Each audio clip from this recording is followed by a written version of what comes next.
Are you a homeschooling mom and it's technically the mid-year or a little bit past the mid-year and you're wondering, what kind of progress did we make?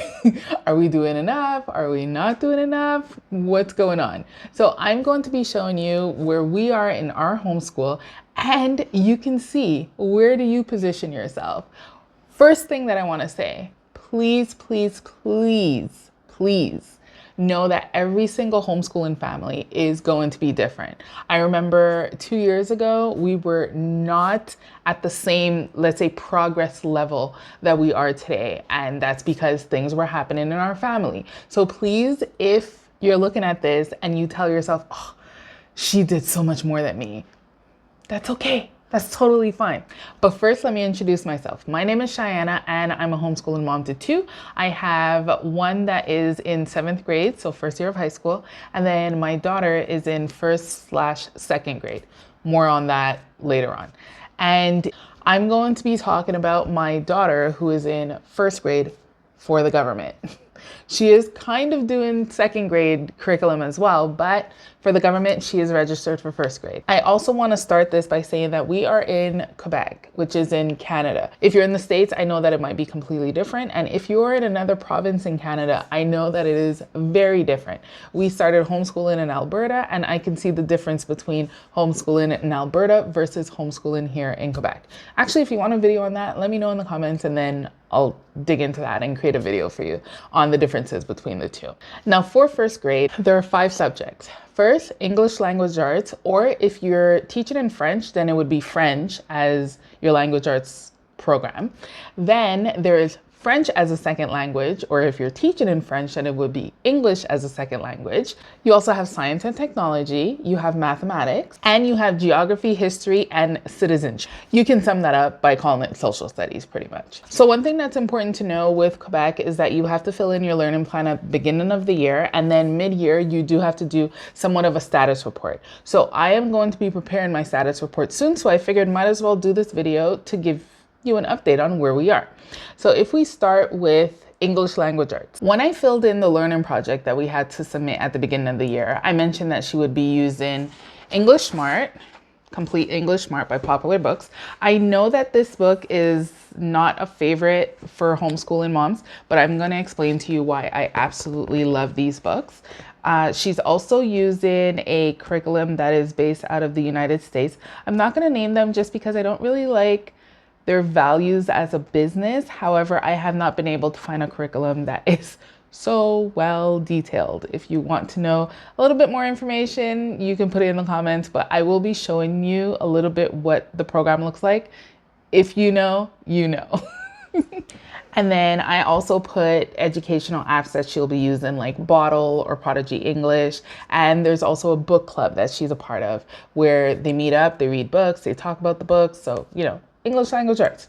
So if we start with Complete EnglishSmart, the reason why I really love these books is because they introduce the topic for the children, and then you can complement with whatever other resources that you choose. So what I do with, she finished this last year, which is why I say she's kind of grade 1, grade 2, because what we did with this one is anytime that a new topic was introduced, I would explain it to her first, and then we would go into the book. Now with this other program that we use, it's kind of done for me.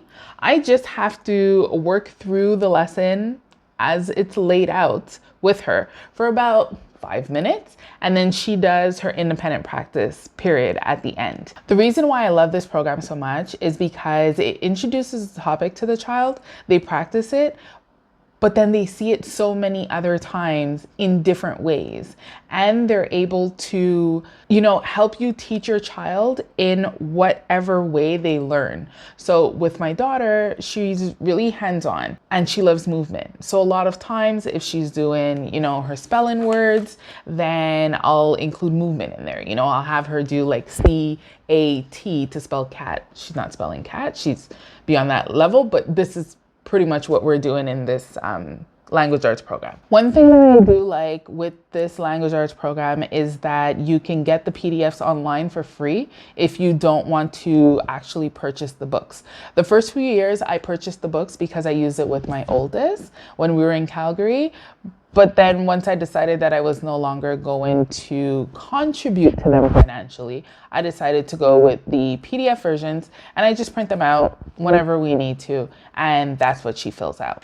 And as you can see, there's a lot of parts where she can write her own stories. She copies over some of the words. There's art also included in here, which she absolutely loves because she loves to color, she loves to draw, and I love the way that they explain the grammar rules. So this is why I absolutely love this language arts program. Honestly, if I can find another one that is like this, I would be very happy to try it out. So if you have another English language arts program that you would suggest, please let me know in the comments, because I would love to see what else is out there that I can replace this program with. And then I'll be able to actually promote the program a little bit more. And for language arts, she also wanted to learn how to write cursive. Because I was doing it with her older brother, she wanted to do it as well. It took a little bit longer for her. It wasn't that much longer. They pretty much did a letter a day. And then there was a sentence that they were copying at the end. And what I plan to do is just randomly give them things that they have to write in cursive so that they can get used to writing in cursive. That's something that I feel like a lot of people don't do anymore, or don't even remember how to do. Let me know. Do you know how to write in cursive? Do you know how to read cursive? That's another question. So I wanted to make sure that they had that covered. With English language arts, I'm very proud of her progress. I would say that we are more than halfway through where I thought we would be. So that's a really good thing. I would say the only challenge that I have really is, first of all, find a curriculum that I would be happy to promote. But then not only that, there are a few letters that sometimes when she writes them backwards. So let's say F. Most times, I would say 80% of the time, it's perfect. Other times, just backwards. Same thing with S. Perfect. And then sometimes it's just backwards. So I would say those are the only thing when it comes to like language arts, because she reads really, really well. She loves creating stories. She can summarize stories and create stories very well. So English language arts, I'm very comfortable with where she is. Now, the next topic that we're going to tackle is French as a second language. In Quebec, you absolutely have to teach your children French. This is one thing that was very different in Alberta. We did not have to do this. With my daughter, she's pretty open to learning the new language, but it is something that's very different. So it's a little bit challenging. And then she also sees that her older brother does not like the language. So I think that kind of rubs off on her a little bit. The school board, because here you can request books to be given you from the school board. So the school board sent this book, which I find is a little advanced for someone that knows absolutely nothing in French. So we have not touched this book yet. I do have some sheets that have the different sounds on them, and we've been practicing that. And the sounds, first they break down the sound, then they use a word with that sound, and then they have sentences with those sounds. And that's what we've been focusing on mostly. I have also purchased a program called Français Facile, the junior level. And this one, the reason why I like it so much is because I was able to use it for both of my children. We're still using it. And I adapt it based on their level. So with my daughter, it is a little bit more advanced. So with that one, she needs a little bit more help to understand what the words are, what they mean, what the different sounds are. But then after that, she was able to create a family tree when she learned the different members of the family. So I really like Français Facile, but it does take a lot of my time. So if you're looking for something that's a little bit more open and closed, I have not been able to find that yet. There's also a website called ELA Progress that has different activities that they can do on there as well in French. There is obviously the Duolingo app, which they use, and with that they can practice, you know, the pronunciation of certain words and the vocabulary words that they're learning. And then there's also just reading French books or watching their favorite show in French. So let's say if they're watching a show that they've watched so many times, just switch it over to French. They already know pretty much what they're talking about in the show, and it's just gonna get them used to hearing conversational French. With French as a second language, this one is a struggle. It is a little bit more difficult. I noticed that that is a subject that she tends to leave to the end. and then we don't have time for it. So then the next day it is the first one in line, because if not, we can easily go an entire week and not touch French at all. I do understand that it is harder to learn another language, but the fact that we're here and that it is mandatory, I want her to be able to be more comfortable with it at a young age, because I see how hard it is for my oldest when it comes to learning French. Now, if we switch over to math, math is a very strong point in our household. My oldest loves math, my daughter loves math, I absolutely love math. So this was an easy one for us. With this one as well, I used the complete MathSmart. This one, she finished it last year. So she's on to the grade 2 complete MathSmart. I absolutely love it because there are videos that go with some of the lessons, and all you need to do is scan a QR code and then explains the topic. However, since math is something that I'm extremely comfortable with, usually I just explain it to her. And if there's anything, then I complement with YouTube videos, because that's always good. Another program that I use is MathUC. So I am absolutely in love with MathUC. I've used it for my son, and then when I started with my daughter, I knew that I was going to get MathUC for her. I love the fact that it comes with manipulatives that your children can use. And my daughter was actually playing with these from she was about 2 years old or even younger. She got very used to these blocks, and it was very easy for her to understand math because she's been playing with these blocks. And also she watched number blocks. That was a big help.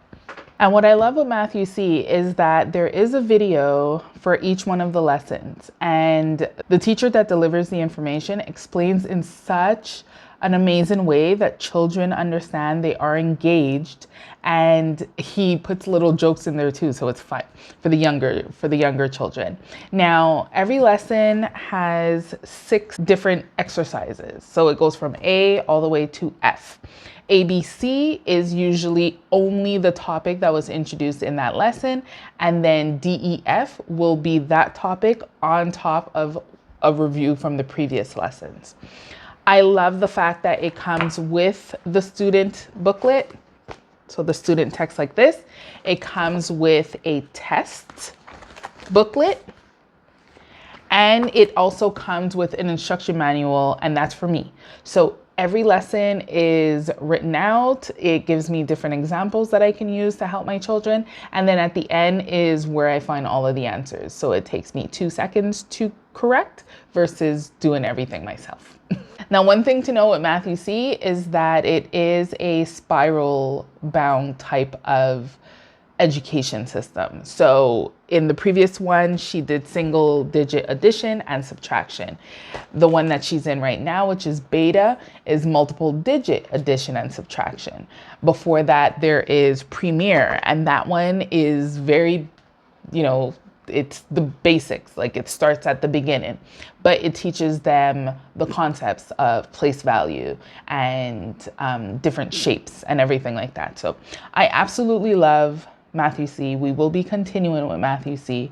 She's in beta right now. She recently started beta, and then from there she'll be going to multiplication, which is so crazy to even think about.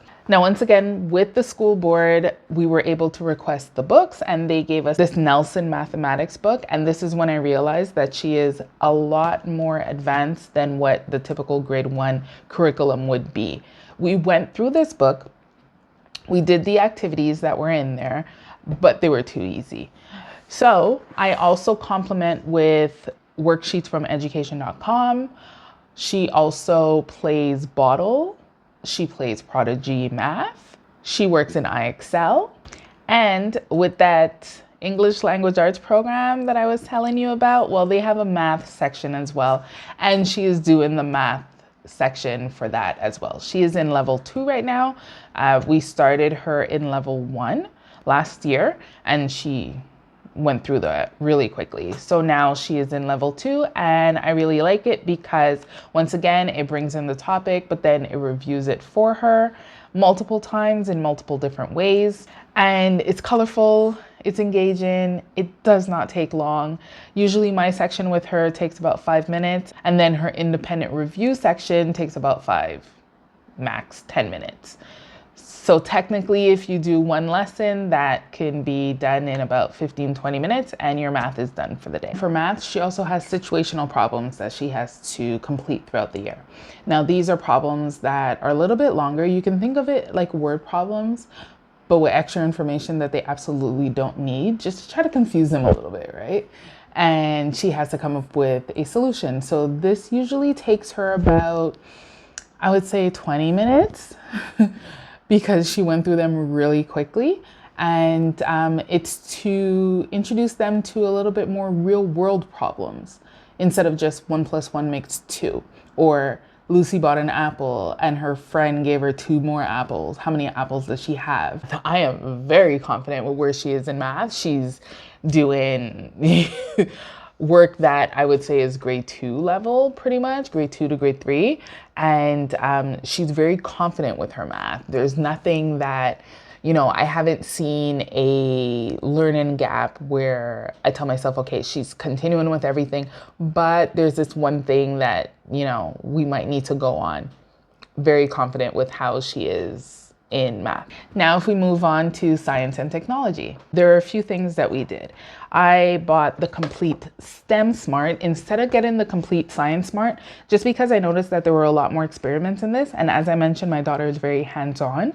With my son, we did Science Smart, and it worked well for him. So the reason why I love the STEM Smart book is because the topics are explained really well. And then obviously you're going to turn to YouTube or Mystery Science or Generation Genius. We had that at one point. It was amazing, to complement if you need to get a little bit more information on whatever theory or topic that you're doing. There are a lot of experiments in here, which is amazing. Every single section has 5 different experiments that your child can do. And then it explains why exactly the experiment worked or didn't work, or like what happened. And I love the fact that after each experiment, there is a section for you to have a conversation with your child and you can go a little bit further. So I really love this complete STEM Smart book. I also purchased the Coding Smart book. My oldest did this, not this level, he did the level after this one. And she said that she wanted to do this. So this is a coding program and it's going to use Scratch. So I think it's really important, especially being someone that studied information technology. I think it's really important to understand coding just because of the analytical part that's involved and the logic and thinking in steps. I think everybody needs to know this. So this is why we purchased the Coding Smart book, so that she can practice coding and, understand one step, second step, what's going to happen if we do this, what's going to happen if we do that, problem solving. When it comes to science, she absolutely loves that STEM book. She loves doing the experiments. I love the fact that, she takes the topics that she's learning and applies them to everyday life. And I love that because that's what science is all about. She loves being able to fill out her scientific method and to see if she got it right or wrong. She absolutely hates when she gets it wrong, but at least she's, making these hypotheses and trying to see how they work. She's very excited to start Coding Smart. So that will be the next one. We're almost finished our STEM Smart book. So that would be the next one that she'll tackle. And then that will be more on the technology side versus now it's been more, science and the engineering side that we've been tackling with the STEM book. And then last but not least is geography, history, and citizenship, technically social studies. And for this one, what we're doing is we're doing a journey across Canada. I purchased the Canadian Adventure, a virtual trip across Canada. And what we do in this program is amazing. We pretty much go all throughout Canada and we discover the different provinces. We discover the food, the culture, their animal, the languages, like everything. It's amazing. And while we're doing that, the program is so well laid out. There are videos for each one of the provinces. They also suggest 2 books that you can be reading with your child at the same time while you're going through the curriculum. And the one that we purchased is Are We There Yet? The link will be in the description if you want to find out about that program or about this book. But I absolutely love the way that it's laid out. And then we also watch TVO Kids, because TVO Kids has a lot of videos on social studies and on Canada. So it's really good to be able to complement with YouTube videos, because everyone has access to YouTube. When it comes to social studies, she absolutely loves learning about Canada. I think the part that she loves the most with that curriculum is that there is a lot of arts included in it. So she had to create a puffin. She loved that. She had to draw 3 of the most memorable places when we visited Newfoundland. She absolutely loved that. You know, so the fact that there's a lot of arts in there, I think that's what she loves the most. And it helps because she's learning about where we are, where we live. You know, she's learning about the country that we're in. And it's really good because I can compare, you know, like, oh, that is Newfoundland. Like, here it is. Mommy went to Newfoundland. Here are the pictures from when I went to Newfoundland. So it's just fun and it's interesting to see. And it's good to see that she's still interested in school. So knowing all of this, I need to create a status report that I need to send to the government mid-year. And I need to say where we are based on where we thought we would be. And I need to say if there are any changes that we made, and if there are any changes, why. And then I also need to show whether there has been progress or not from the beginning of the school year up until now. So that would be my next step for the government. In Quebec, it is very, very strict on documentation. So I know other provinces is a lot more liberal when it comes to that, but in Quebec, they're very strict on the documentation that we have to send and the language that we have to use. So hopefully this was helpful for you to know where exactly we are and to know what curriculum that we're using. So I love that she's really interested in all of these topics. And one thing I realize is that my daughter loves to move a lot, and sometimes it's just not happening. And that's when I need to revert to different ways to wheel her back in a little bit. So if that ever happens with you and your children, then I suggest that you check out this video here, because the reason why I created that video is specifically for my daughter. I needed to figure out different ways to help her refocus when we're doing homeschooling. And that's what I came up with. So hopefully you enjoy it. Hopefully you enjoyed this video, and let me know in the comments, how exactly is your homeschooling going for the year? Where are you when it comes to this mid-year? Are there things that you added in? Are there things that you removed? And I'll talk to you in the next one. Bye.